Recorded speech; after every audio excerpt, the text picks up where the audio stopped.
पर से कर लेते हैं और यह बड़ी खबर, सीएम योगी आदित्यनाथ का एक्स ऐप पर बड़ा पोस्ट सामने आया है और प्राण प्रतिष्ठा पर सीएम योगी ने यह पोस्ट किया। उन्होंने पोस्ट में लिखा है कि कल एक स्वर्णिम अध्याय जुड़ने जा रहा है। सनातन संस्कृति के इतिहास में स्वर्णिम अध्याय ये होगा। 500 सालों के बाद दिव्य मंदिर में विराजेंगे रामलला और हम सभी राममय हैं, शक्तिमय हैं, अयोध्यामय हैं। तो ये ट्वीट किया गया है मुख्यमंत्री योगी आदित्यनाथ की तरफ से। कल जो है एक भव्य कार्यक्रम अयोध्या में और अवध को दुल्हन की तरह सजाया गया है। 2000 से भी ज्यादा 2000 क्विंटल से भी ज्यादा फूलों का इस्तेमाल अयोध्या में किया गया है। भगवान श्री राम कल विराजेंगे अयोध्या में। कल उनकी प्राण प्रतिष्ठा है। भव्य स्तर पर यह कार्यक्रम होगा, दिव्य और भव्य कार्यक्रम होगा।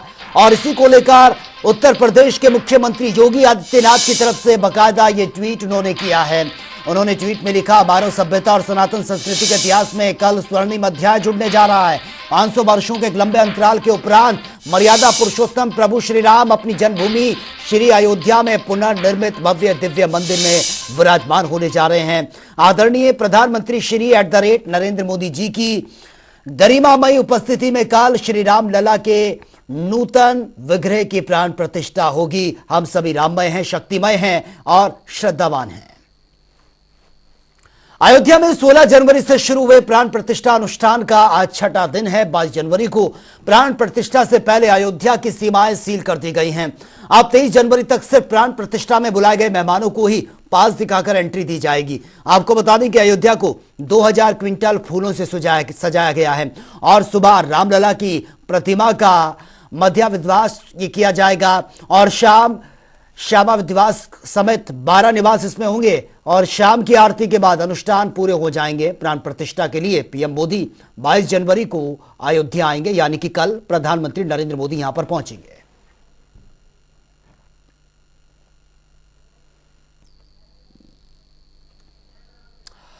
तो देखिए, जो सदियों का इंतजार था वो अब खत्म होने वाला है। अब कुछ ही घंटों का समय बचा है, यानी कि कल का दिन ऐतिहासिक दिन होगा। अयोध्या में भगवान श्री राम की प्राण प्रतिष्ठा, जिसका लंबे समय से इंतजार था, वो पल। और कल खुद प्रधानमंत्री नरेंद्र मोदी और तमाम गणमान्य लोग भी यहां पर पहुंचेंगे। भव्य तैयारियां हैं, दिव्य तैयारियां हैं और अयोध्या त्रेता युग वाली अयोध्या नजर आ रही है। फूलों से सजावट की गई है। तो 21 जनवरी 2024 को जो अनुष्ठान हुए हैं, यज्ञ विधि में विशेष पूजन और हवन और इसी के साथ रामलला का दिव्य स्नान, यह अनुष्ठानों में शामिल है। और इसी के साथ तमाम अनुष्ठान वहां पर हो रहे हैं। 125 जो कलश हैं उसके जल से स्नान भी ये किया है। और इसी के साथ ही ये तस्वीरें आप देखिए, बहुत ही खूबसूरत तस्वीरें अलग अलग विंडो के माध्यम से हम आपको दिखा रहे हैं। ये सुरक्षा के पुख्ता इंतजाम किए गए हैं, भव्य तैयारियां वहां पर चल रही हैं और राम की जय जयकार श्रद्धालु लगा रहे हैं। जैसे महर्षि वाल्मीकि जी ने कहा था, सर्वलोक हितप्रिय, सर्वलोक में सबके हितकारी और सारे विश्व में जो लोकप्रिय है, मर्यादा पुरुषोत्तम श्याम, जिनकी मर्यादाएं, जिनके आदर्श, जिनका ताप, जिनका त्याग पूरे विश्व के लिए एक आदर्श है, वह मात्र भारत ही नहीं पूरे विश्व के लिए वंदनीय है। ऐसे मर्यादा पुरुषोत्तम श्याम का प्राण प्रतिष्ठा का कल एक बहुत बड़ा सौभाग्य हम सबको अपने आंखों से देखने के लिए मिल रहा है। और ये सौभाग्य जिनकी बदौलत हमें उपलब्ध हुआ है, ऐसे उन राम जी के चरणों में जिन्होंने अपने जीवन की आहुतियां दी, जिन्होंने संघर्ष किया, तप किया, उन सबको प्रणाम करते हुए रामो विग्रहवान धर्म, राम धर्म के साक्षात विग्रह हैं। राम हमारे लिए राम भी हैं, राम हमारे लिए धर्म के विग्रह भी हैं, राम पूर्वज भी हैं, वो परात्पर ब्रह्म भी हैं।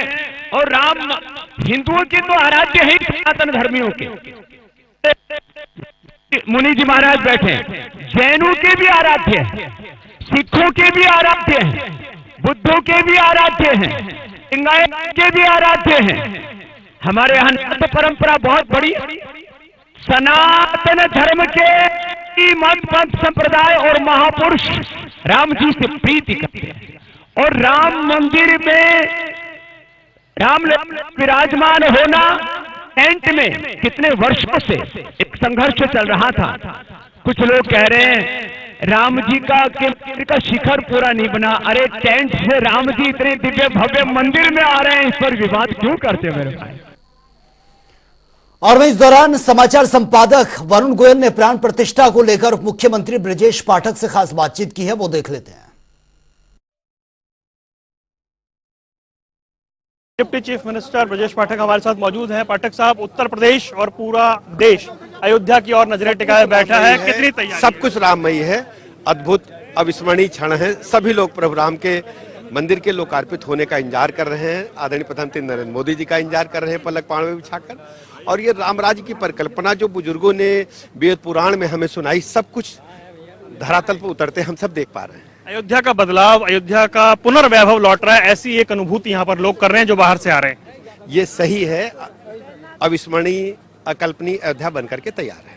एक बात मुझे बताएं कि राजनीतिज्ञ होने के अतिरिक्त ईश्वर के प्रति आस्था, इस दिन की कल्पना की थी आपने कि ऐसा दिन आएगा? हम सब बरसों से सुनते आए थे अपने बुजुर्गों से, पूर्वजों से, और ये दिन आज वास्तव में आया है हम सबके जीवन में।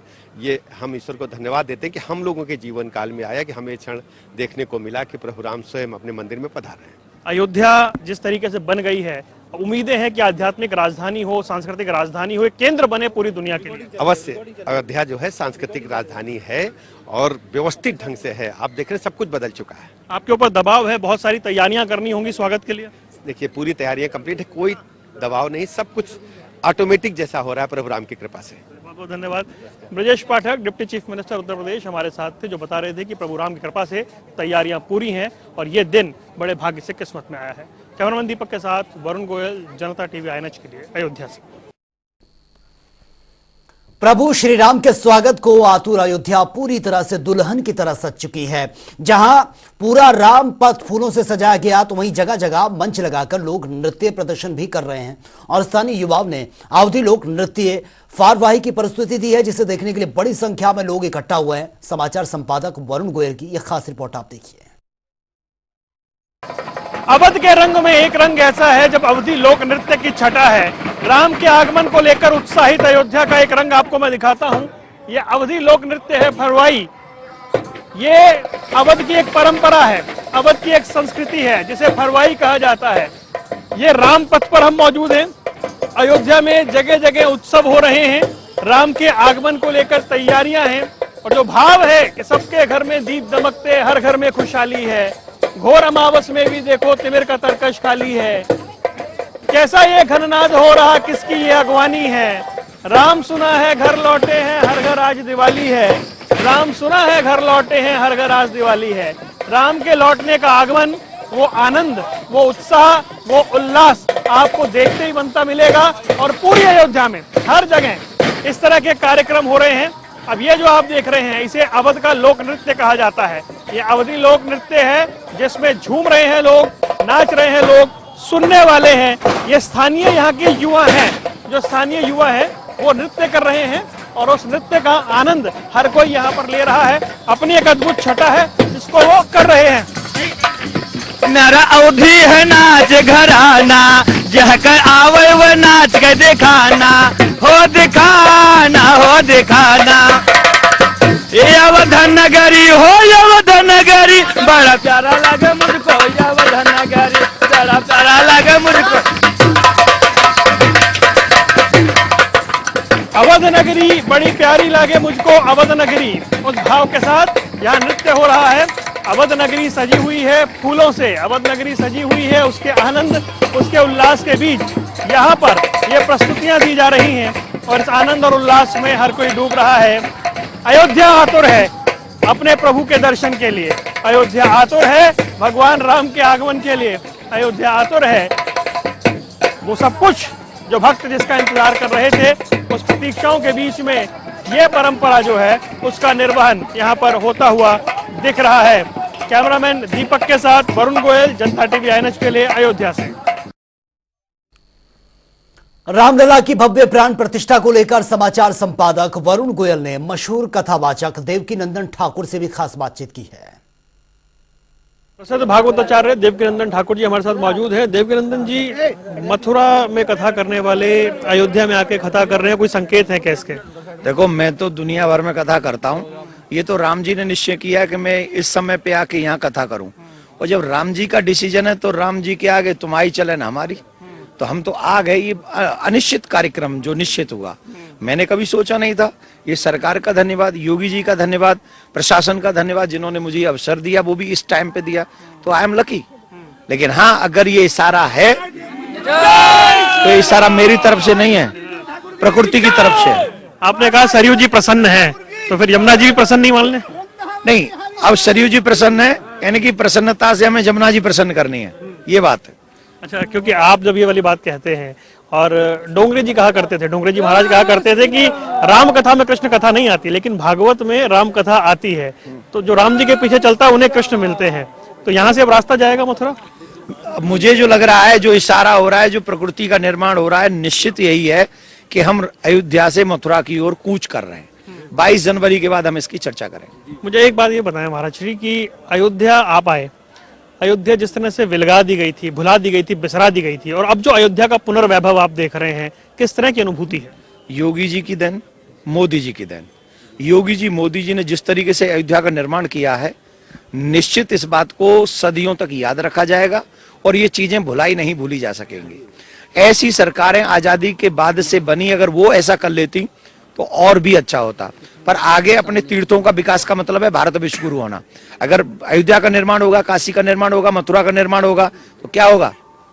भारत की संप्रदाय का, भारतीय संस्कृति का निर्माण होगा, और भारतीय संस्कृति ही, संस्कार ही हमारे सबसे बड़ी ताकत है, धन है हमारे पास में। अदालत के तो मामले रहे हैं, इच्छा शक्ति की कितनी बड़ी भूमिका होती है? इच्छा शक्ति की कितनी यहाँ पर चर्चा होनी चाहिए? इच्छा शक्ति से ज्यादा कुछ नहीं है। इच्छा शक्ति थी नहीं हमारे सनातन के लिए पहले, तब हमारा ये बुरा हाल हुआ।